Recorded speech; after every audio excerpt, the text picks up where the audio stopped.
Hey guys, this is Mrs. Harbin, and I am going to make a quick little video here to show you how to do math equations in Microsoft Word. Now, this only works with the desktop version of Word. So if you don't have the desktop version of Word, you can watch the video, another video that I just shared on how to download or how to get that desktop version using your CCMV account. It does not work in the online version. I repeat, this does not work in the online version. But if you have the desktop version, there's a really easy way that you can type in math equations. Since we're going to be doing some distance learning and you're going to have to be doing some work online, I figured that this would be a really useful thing to know. Now, some of you may choose to do all your work by hand and take pictures of it or scan it and send it to me that way, and that's fine. But for those of you with some questionable handwriting, or just those of you who want to have all your work saved electronically, typing equations in Word might be a great option for you. So you're going to open up a Word document like I have here, and up in the ribbon, you'll see all these different tabs here. We're going to go to the Insert tab. And there are two different ways that you can go about doing a math equation.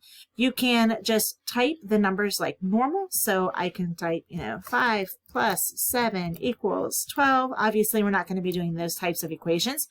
And if you need to insert a special symbol here, you can go up to the Symbols tab and drop down and choose the symbol that you need.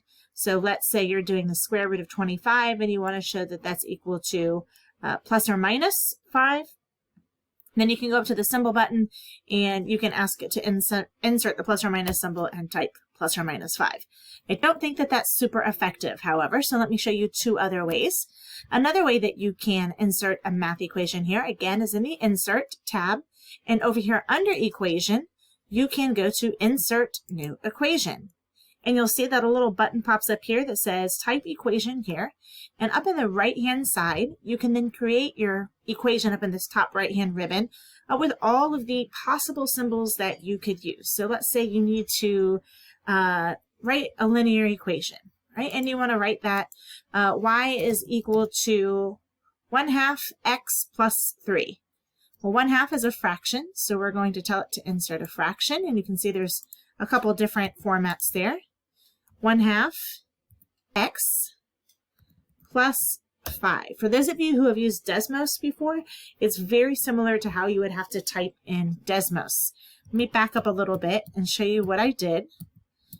Okay, for the fraction, again, there's multiple formats. I chose the first one, and I clicked on the first box and typed 1, and I can either click or use the down arrow to get to the next box and click 2.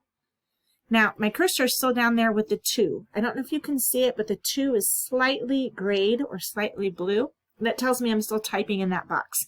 So if I type the X right now, it's going to put it right next to the 2. If I want the X to be out to the side, I can use my right arrow to move the cursor to the right off of that gray box. And now you can see my cursor is flashing right there, kind of in the middle of the 1/2. And now I can write my X and then plus 2 or whatever I had. Okay, if I needed to make that an x squared term, I can go here to my script and tell it that I want a superscript here. And I can write my x squared here in the box. Delete that first x there. So now I have 1/2 x squared plus 2. If I needed to make that the square root of 2, I can go to my radical symbol here. And these are square roots. You can see that pop up. If I hover over, I can change my index. Maybe I need the cubed root of 2. So I can change my index there to 3 and have the cubed root of 2. I've got integrals as well, which none of you are using just yet. There are all different kinds of brackets that I can insert here to, I can use parentheses, I can use square brackets, I can use the fancy brackets or braces right here. So I can use all of these different sets of brackets.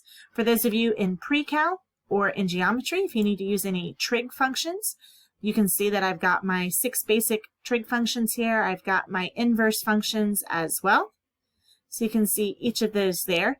And I've also got some of my trig identities listed down here below.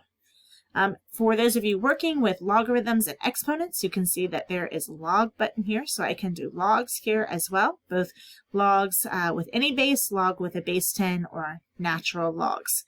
Under my operator tab, you can see that I've got lots of different symbols here that I can use. Most of you are not going to use these, but they are there. And for those of you that are getting ready to start matrices, we do have some matrices available as well.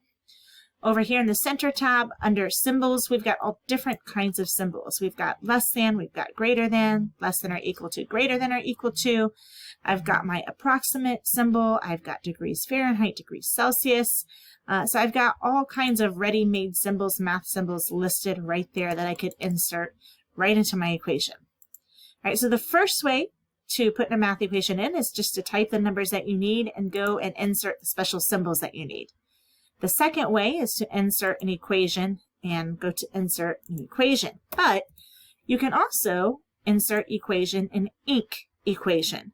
Now this is really helpful or nice if you have nice handwriting and if you're writing a longer equation. If you don't want to go up and click on all these buttons that I just clicked on. So you can actually write the math here using just your mouse to write with, and it will convert it into a digitized equation for you. So let's say I wanted to write that y is equal to 3x squared plus 2x minus 5. Now, you can tell that it had some trouble with my handwriting. So for those of you with some messy handwriting, this may not be the best option, but I can just erase what I need to erase. Let's see, I want to erase that x there and go back and try that again. 3x squared. Okay, and now it's really struggling with that. I want to try this 2x again. All right, that time it got the 2x. So we can also do select and correct. We want to try that, and it's going to give me some options. Okay, yes, I want 3x. That's what I want. And let me try that squared symbol again. And now I have 3x squared plus 2x minus 5. Once that is how I want it to be, I can insert it right into the equation. Okay. So if you are doing math homework and you need to put some equations into a Word document, those are 3 different ways that you can do that.